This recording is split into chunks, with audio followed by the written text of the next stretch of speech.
Top 10 des vidéos où investir en Floride en 2025 dans l'immobilier. Allez jusqu'au bout de la vidéo parce que je suis sûr que vous n'allez pas connaître toutes ces villes que je vais vous mentionner. C'est parti!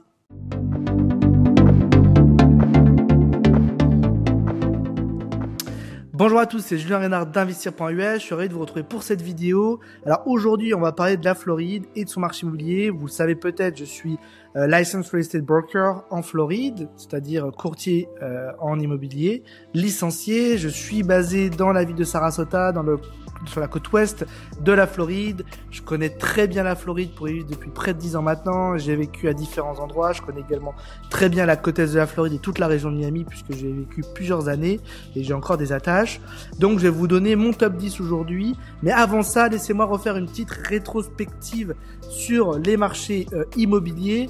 Alors déjà, il faut comprendre que pour beaucoup d'entre vous, la Floride, c'est un Eldorado, bien sûr. Et c'est toujours un Eldorado, il faut dire, même pour les Américains. C'est le but de beaucoup de gens qui descendent des États du nord des États-Unis où il fait particulièrement froid, surtout en ce moment, puisqu'on a une grosse vague de froid aux États-Unis. Vous voyez, même moi qui vis en Floride, j'ai un pull. Une fois n'est pas coutume, c'est très très rare qu'on ait un pull en Floride où on est, nous, dans le sud-ouest. Mais actuellement, il y a beaucoup de gens qui désespèrent du froid, de la neige, de la pluie, des températures particulièrement basses. Et donc la Floride, c'est un objectif de vie pour beaucoup de gens. Il faut le comprendre quand vous vivez dans l'Ohio, dans le Michigan, dans l'Illinois, dans le Colorado, même l'État de New York, toute la Nouvelle-Angleterre, tous les États du Nord-Est. La Floride, c'est naturellement l'endroit où on a envie de venir vivre. Historiquement, c'était plutôt un endroit de vacances, où les gens avaient une maison de vacances, résidence secondaire, où les gens venaient passer leur retraite. Mais avec le Covid et effectivement le développement du télétravail, avec également le transfert de nombreuses grosses sociétés financières depuis New York jusqu'en Floride, ou même depuis la Californie jusqu'à la Floride, notamment grâce aux enjeux fiscaux qu'apporte la Floride, aujourd'hui c'est un État champion la Floride. La Floride, ça crée beaucoup d'emplois, ça crée des emplois très très bien payés. Les développements de salaire ces dernières années ont été très importants. Même dans mon entourage, j'ai des gens qui m'ont dit des augmentations de salaire qu'ils ont eues dans des grands groupes internationaux, français notamment, qui sont implantés en Floride. Bien sûr que le marché de l'emploi est global, donc toutes les entreprises doivent s'adapter.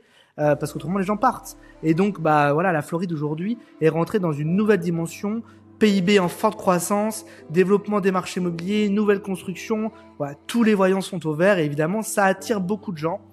Depuis 2020 jusqu'en 2022, donc sur ces 3 ans-là, les marchés immobiliers ont beaucoup augmenté. Sur certains marchés, plus de 20 à 25% par an d'augmentation. Donc vous avez des biens qui parfois ont fait x2 en 3 à 4 ans, ce qui est extrêmement important, sachant que avant cette période de Covid, bien sûr que le marché était déjà en forte augmentation. La Floride, c'est depuis maintenant plus de 10 ans, l'État qui attire le plus de nouveaux arrivants d'autres États américains, comme je vous l'expliquais, mais également de nouveaux arrivants étrangers. On dit qu'il y a 1000 personnes par jour qui viennent s'installer en Floride, donc autant vous dire que ces gens cherchent un toit à mettre au-dessus de la tête, un appartement à louer, une maison à louer ou à acheter, bien sûr. Donc ça, c'est très positif, bien sûr, pour les marchés immobiliers en Floride. Alors, comme je vous le disais, je connais très bien la côte est de la Floride. J'adore toute la zone libre de Miami. Mais moi, maintenant, ça fait à peu près 6 ans que j'ai fait le choix d'investir sur la côte ouest de la Floride. J'ai investi depuis 2017 sur la côte ouest de la Floride, notamment sur le Charlotte County, où j'ai acheté des terrains et où j'ai construit des maisons individuelles et des duplex. J'ai même accompagné des clients investisseurs français à en faire d'eux-mêmes. Certains sont déjà ressortis et ont fait de très belles plus-values, évidemment.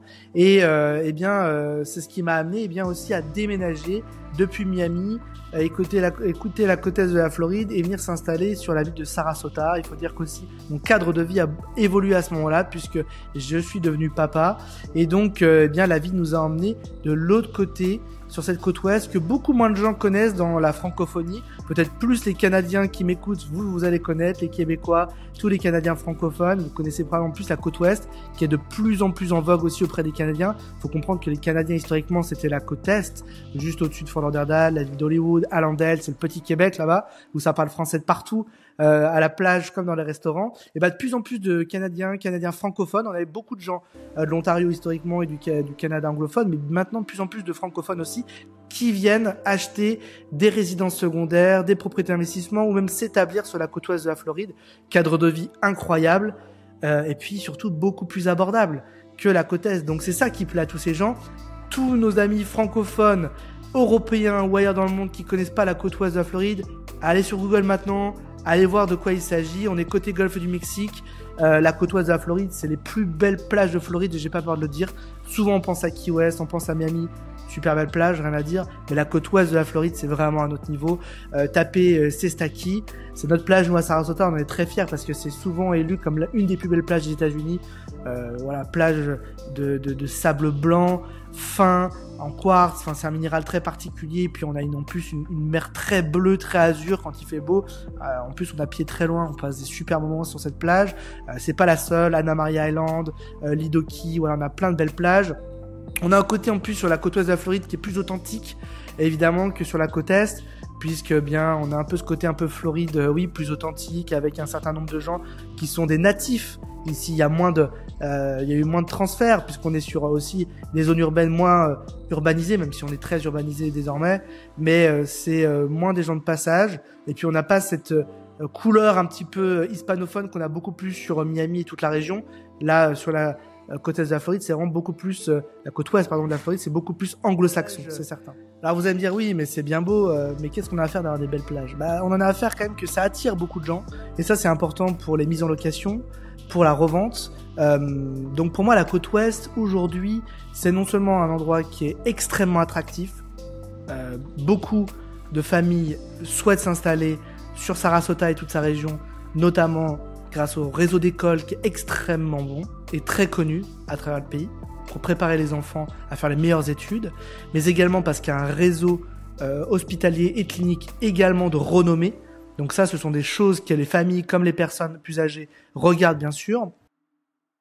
Malgré tout, vous avez aujourd'hui un marché qui est encore abordable par rapport à la côte est. Tout est une question d'opportunité.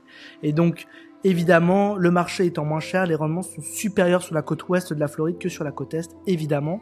L'enjeu de la plus-value est également plus important à mon avis si on choisit le bon bien au bon endroit. C'est un marché en plus qui actuellement c'est un tout petit peu replié. Donc vous avez en tant qu'acheteur une belle capacité de négociation. C'est un bon moment pour rentrer avant que le marché se redéveloppe. C'est notamment lié évidemment au volume d'acheteurs qui est plus faible que ce qu'il a été. Et il y a malgré tout un certain nombre de biens neufs qui sont toujours en construction. Il y a un vrai marché du neuf.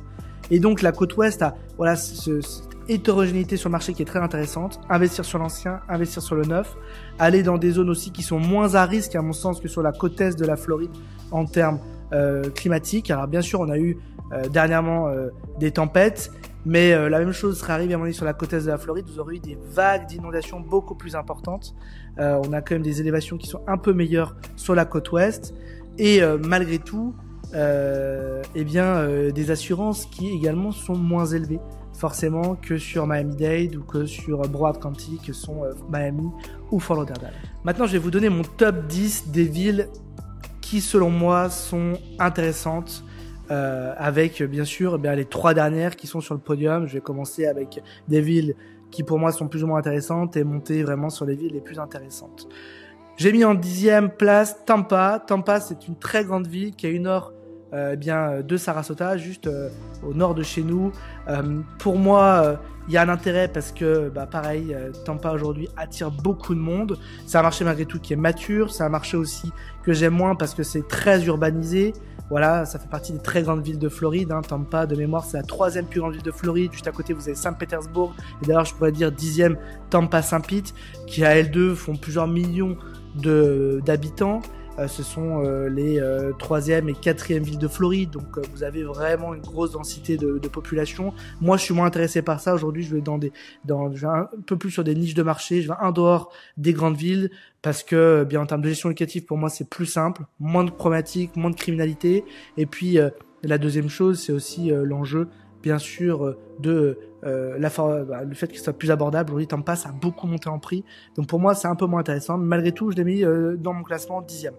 9e, Miami. J'étais obligé de mettre Miami parce que ça reste Miami, ça reste, voilà, c'est Miami aujourd'hui, c'est Paris, Londres, New York, Miami, ça fait partie de ces références incontournables.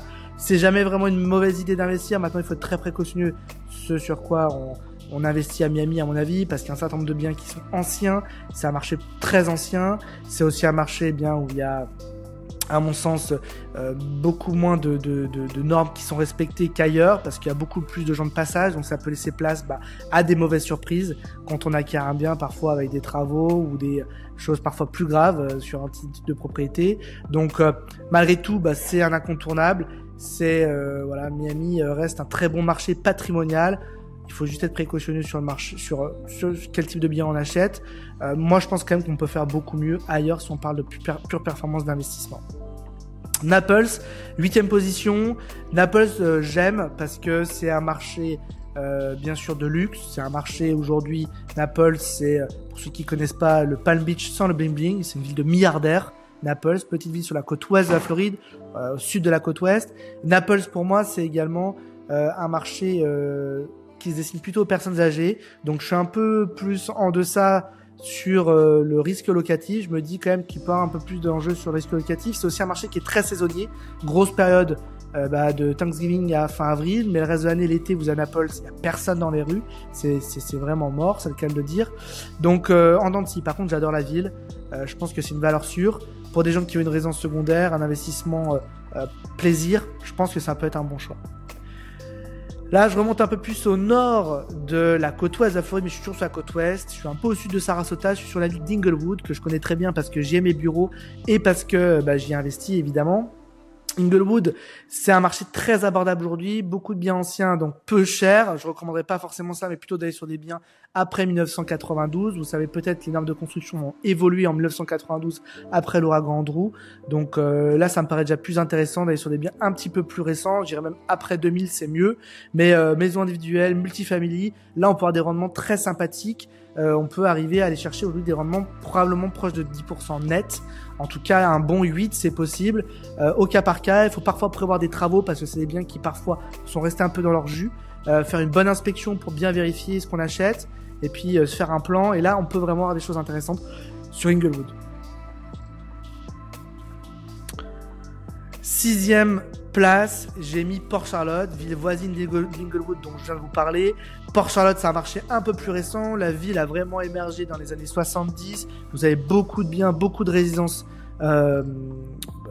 maisons individuelles, résidences principales aussi. C'est la principale ville du Charlotte County qui est juste au sud de Sarasota County. Le gros intérêt, c'est le fait que c'est pas cher. C'est une des villes côtières les moins chères de Floride. Aujourd'hui, même à Port Charlotte, dans certains quartiers que je connais bien, où des clients à nous ont des maisons qu'on gère, ils ont pu acquérir des maisons bord de canal, sur l'eau. Vous pouvez mettre votre bateau au bout de votre jardin pour 500 000 $. Là aujourd'hui ça peut se trouver dans ces prix-là. Alors attention pareil aux rénovations, dans quel état on achète le bien, mais aujourd'hui vous voulez un bien plaisir, vous voulez mettre votre bateau, vous voulez une belle maison, 3-4 chambres, grande maison où il y a un potentiel pour vraiment faire quelque chose de très sympa. Port Charlotte, South Gulf Cove, c'est vraiment deux communautés que je recommande. Il n'y a pas de HO obligatoire. Et vraiment, vous pouvez avoir une belle maison de vacances, potentiellement faire du Airbnb avec, mais ça peut être un bon produit. 5e place, Rotonda West. Alors, vous l'avez peut-être vu sur la carte, vous pouvez taper maintenant sur Google Rotonda West en Floride. C'est une zone qui a été complètement créée par l'homme. Vous le verrez, ça fait une rotonde de canaux. Alors, les canaux ne sont pas reliés à la mer. Et derrière, il y a beaucoup de gens qui avaient spéculé sur ça quand la subdivision a été créée il y a maintenant plus de 70 ans. Malheureusement, eh bien, ça s'est pas fait. Et donc, ils ont perdu beaucoup d'argent. Il y en a certains, là, dans les années 50, 60, 70. Aujourd'hui, malgré tout, Rotonda West, c'est une zone qui est plébiscitée, même si les canaux sont pas navigables. Malgré tout, il y a 3 golfs, il y a un country club, il y a des jeux de tennis, des terrains de pickleball. C'est une zone aussi où il y a quand même, c'est une dédiée de restricted community, c'est-à-dire que c'est pas un HOM, mais il y a quand même une zone de contrôle.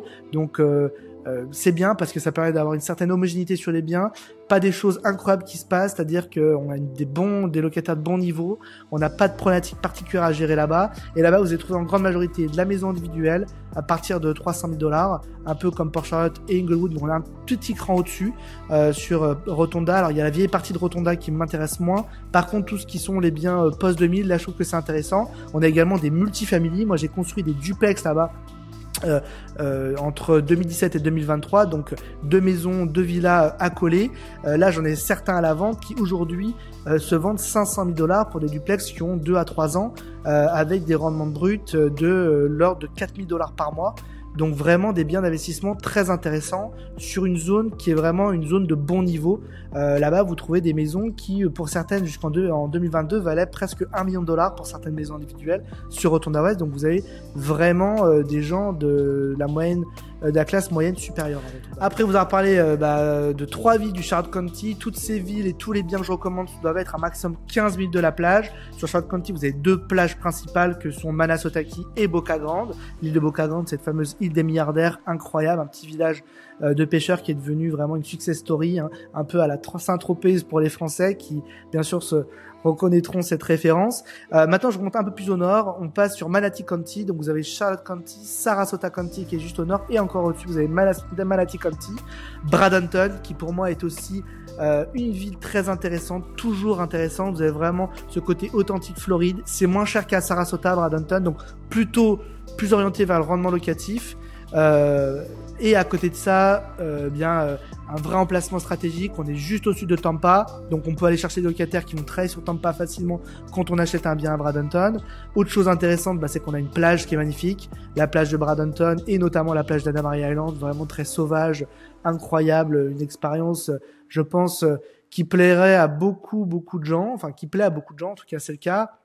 Bradenton très intéressant, on est un peu plus cher en prix d'acquisition à Bradenton. Je pense qu'il faut plutôt finir avec 350 000 $ pour commencer à faire quelque chose d'intéressant, pour aller chercher une maison 3 chambres, 2 salles de bain au minimum, qui pour moi est vraiment le produit minimum.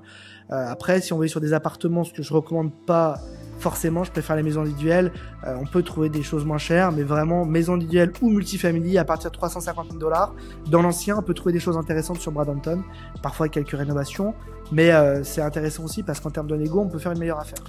Je redescends un peu au sud, mon top 4, après vous avoir cité Bradenton en 5e, c'est Venice. Venice, c'est la ville la plus au sud du Sarasota County. On est juste au sud de Sarasota. En fait, Venice, c'est un espèce de petit Sarasota. Ce qui est très intéressant, c'est qu'il y a vraiment un centre-ville, un downtown qui est très sympathique. On peut marcher, faire du vélo, qui est vraiment walkable, c'est-à-dire aller à taille humaine, un peu à l'européenne finalement. Et à côté de ça, vous avez un marché qui est plus abordable qu'à Sarasota, comme je vous le disais. Je pense qu'aujourd'hui, Venice, un peu dans le même esprit que Bradenton, on va aller trouver des biens en maison individuelle à partir de 350 000 $. L'intérêt, c'est qu'on est plutôt sur un marché un petit peu plus récent qu'à Bradenton sur Venice. On a également beaucoup de communautés avec golf, des communautés vue mer, des canaux, donc aussi des propriétés plaisir très sympathiques sur Venice. Vous avez aussi une population sur Venice qui est un peu plus âgée que sur Bradenton que j'ai noté. Ça, c'est une des principales différences, mais il faut comprendre que Venice, en plus, il y a tout un écosystème culturel, des musées, des salles de concert, et puis encore une fois, c'est son propre écosystème. Les gens de Venice n'ont pas forcément besoin de venir à Sarasota, ils ont tout ce qu'il leur faut sur Venice.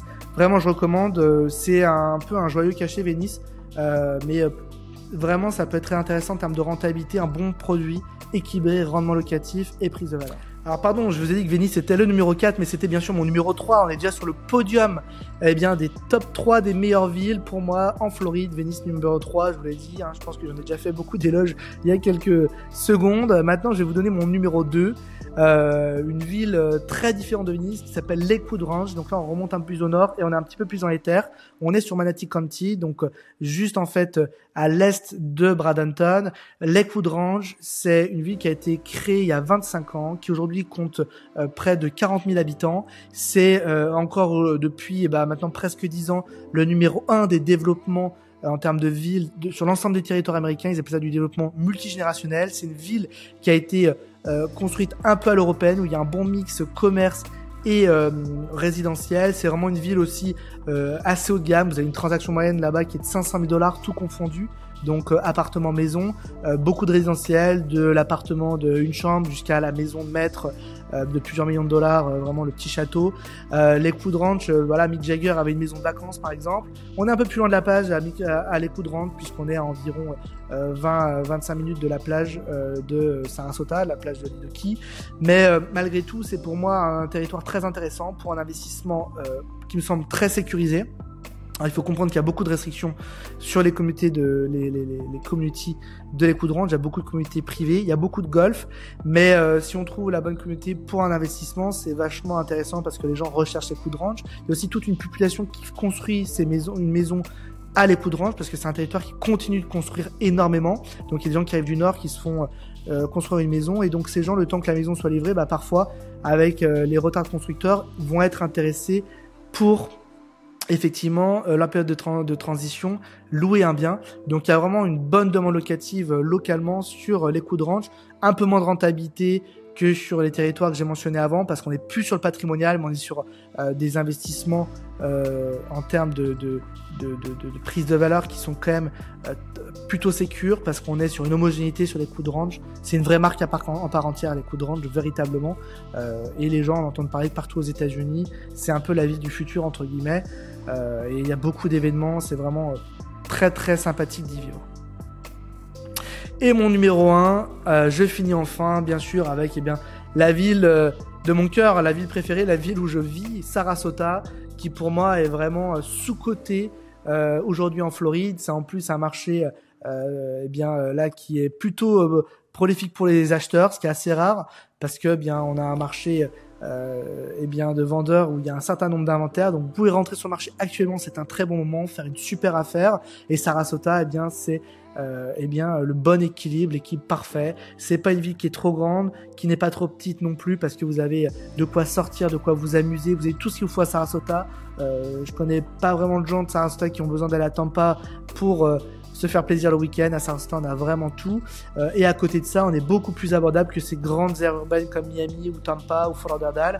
À mon sens, c'est ce qui fait la différence. Donc on a aujourd'hui des rentabilités sur Sarasota County et Sarasota plus particulièrement de 6-7%, voire plus, 7-8-10%. C'est possible d'aller chercher ça encore sur Sarasota, à condition d'être patient et d'aller chercher des biens probablement qui ont besoin de rénovation. Mais Sarasota, c'est une ville en perpétuel mouvement qui est en train d'énormément évoluer, très orientée sur la qualité de vie, multigénérationnelle, des familles, des personnes plus âgées, des personnes plus jeunes, mais vraiment une ville qui est en plein développement. Au cours de ces 5 dernières années, le Sarasota County, c'est le county qui s'est le plus développé en termes de PIB par habitant, donc c'est pas anodin.